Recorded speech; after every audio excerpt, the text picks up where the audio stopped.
Now we're going to create your abandoned cart sequence. This is super important because when somebody goes to buy your thing but doesn't quite finish the purchase, we want to make sure we follow up with them. So if you go into your workflows, into the search bar, type in abandon, you should find a template called abandoned cart follow-up. Again, press the 3 dots, press duplicate workflow, and this is going to be renamed for your particular thing. All right, Black Friday offer. Press create. And once you have got that loading, sometimes we just need to press the clock. There it is. Press the clock and it's there. Click on it and it's going to open up our workflow here. Now again, this is being done in a template for you, but I'm going to show you how to edit it. So I'm just going to press add a new trigger.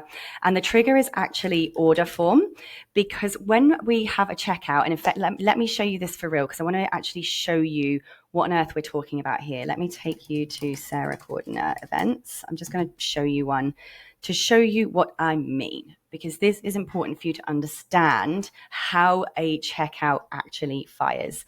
So I'm just going to bring you up to a recent one over here. I've got my blogging challenge.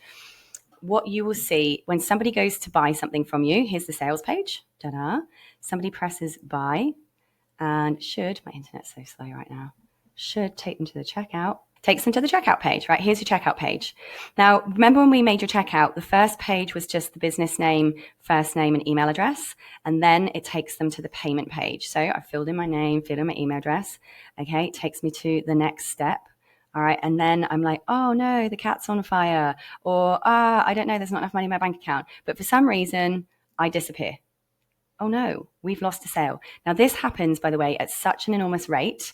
Apparently over 70, 80% of people who go to buy something online do what I just did. They put their name down and their email address down, but then they don't finish the purchase. So we are losing a good 80% of our sales just because we don't have an abandoned cart sequence.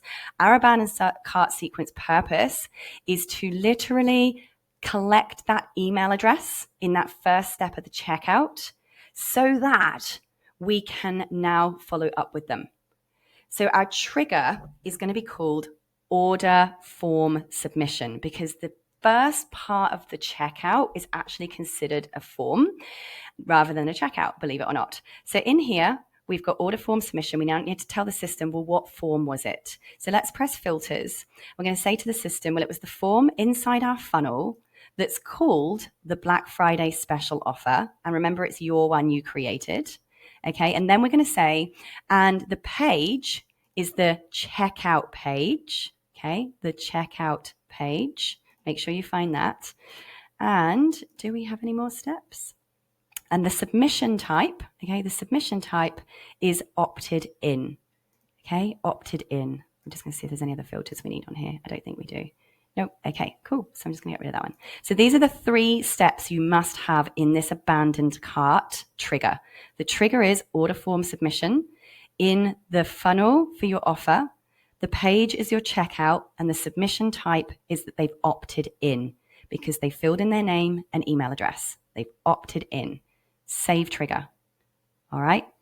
Now, what we need to do is add in something here called a wait step, because we want to just wait long enough for people to actually make the purchase. If we don't have this wait step in here, right, by the time they filled in their credit card details, they're already going to get an abandoned cart sequence. So we actually want to wait something like 20 minutes. Okay. So I'm just going to put in here, wait for 20 minutes, because that means, you know, that was more than long enough for them to go and find their credit card or whatever it was. If after 20 minutes they've filled in their name and they haven't purchased yet, well, clearly there's something wrong. Yeah.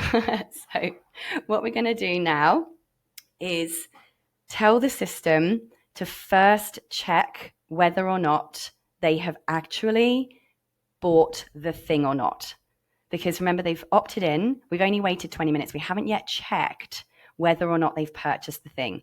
Now, do you remember when we were creating our sales order confirmation workflow? We tagged them with 2 tags. One of the tag was the name of the product. The other tag was mailing list. So if they've been tagged with purchase the Black Friday offer, We know they've purchased.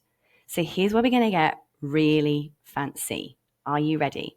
After we've waited for 20 minutes, we're going to press add an action.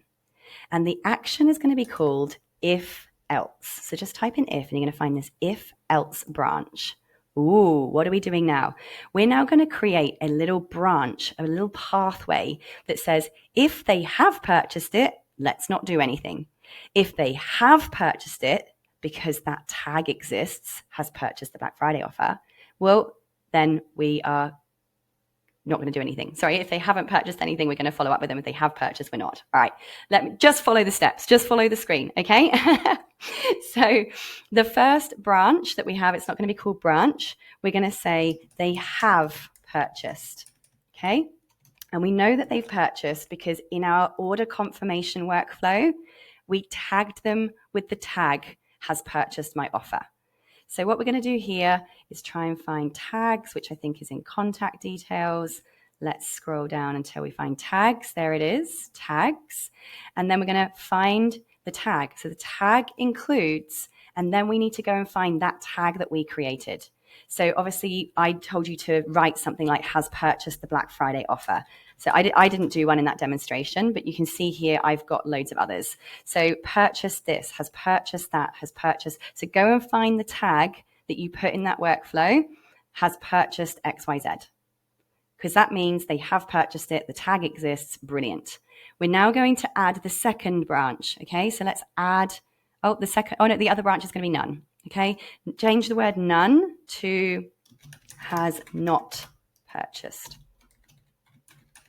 Okay, so has purchased because the tag's there, has not purchased, save. So let's scroll back over here. Let me show you what's going on now.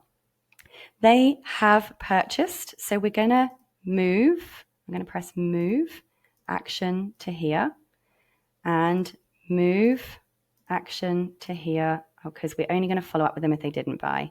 Move action to here, move action to here. What I've just done is I've just moved everything because the have purchased option, we don't need to do anything if they have purchased. This is only if they didn't buy. So they've popped in their name, we've waited 20 minutes, and then we've asked the system, we can even change the word condition to did they buy, just for our own notes. This is just an admin note.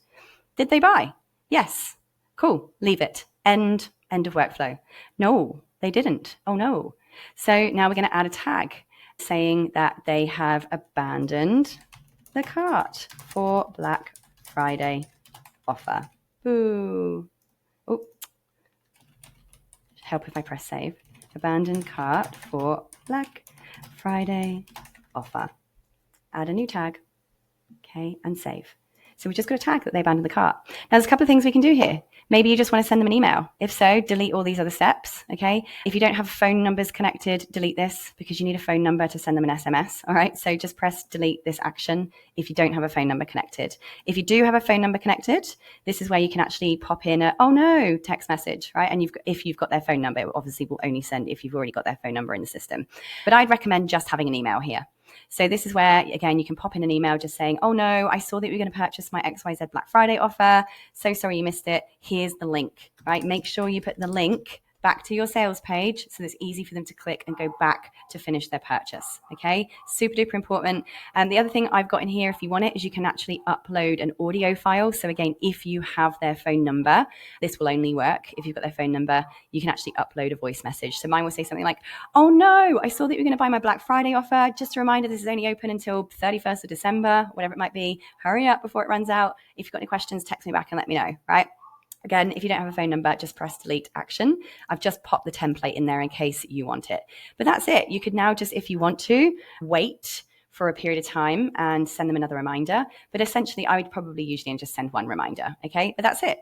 You've now got a trigger for order form submission. Wait for 20 minutes, did they buy? And in fact, while I've just sat here making this for you, I'm going to actually pump this into your account too, okay? So please look for abandoned cart follow-up Black Friday offer in your workflows because I'm going to put this one in your account for you so that you don't have to do all that editing I just did. But at least you know how to do it now. All right, there you go. Wow, let's press save on this one. That's it.